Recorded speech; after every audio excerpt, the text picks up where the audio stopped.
Ամենաշատը իմ չափ ժողովրդի հետ շփվող մարդ չկա։ Յուղացու հետ էլ, կառուցողի հետ էլ, շինարարի հետ էլ, որսորդի հետ էլ, այգեգործի հետ էլ, ինժեների, բոլորի հետ շփվում եմ ու բոլորի ասածը մի բան է։ Այ որ մարդ լիներ, արդարացի, ամեն ինչի տեր լիներ, ունենար, որ աշկը գումարին չլեր, պաշտոնին չլեր, դիրքին չլեր, ճանաչման, որ լավ թիմ հավաքեր,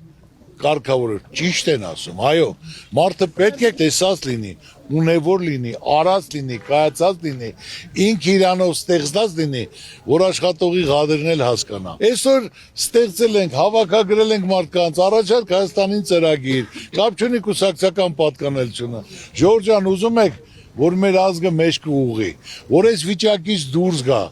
լիարժեք իրան զգա կարգին մարդ, որ սաղ աշխարհը մեզ գնահատի։ Գագիկ Ծառուկյանը վստահ է, տնտեսությունը հնարավոր է վերականգնել խոշոր ծրագրերի ու ներդրումների միջոցով։ Պետք է զարգանա արդյունաբերությունը, իսկ ծրագրերը երկարաժամկետ լինեն։ Հայաստանը իր ռեսուրսներով հարուստ պետություն է։ Բաուրին այս երեխեն քանի $1000 պարտքում, $15000, հա։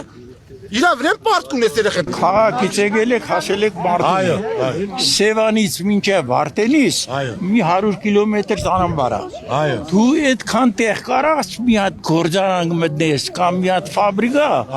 որ աշխատող մարդու տեսնես։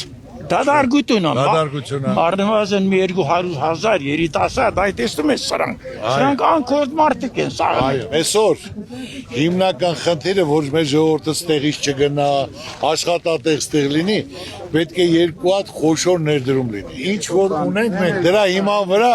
պետք է կառուցենք, դնենք, որ ժողովուրդը աշխատանք ունենա։ Հիմա Չինաստանի պես երկիրը գիտեք ընդ ինչ էր կատարում։ Այսօր համար առաջինն է, եղբայր ջան, ճիշտ տեխնոլոգիաներ օգտագործել, բերենք չինական տեխնոլոգիան։ Մեր երկրում մենք ինչ ունենք, օգտագործենք 50-50% տեխնոլոգիան կդնի մենք, ում կդնենք, բանջարն էլ աշխարհում մեկ կա, աշխատատեղ կլինի, բյուջեն գումար կլինի, կապրենք, եթե կապ չկա, ծանոթություն չկա, ոչ մի բան էլ չի լինելու։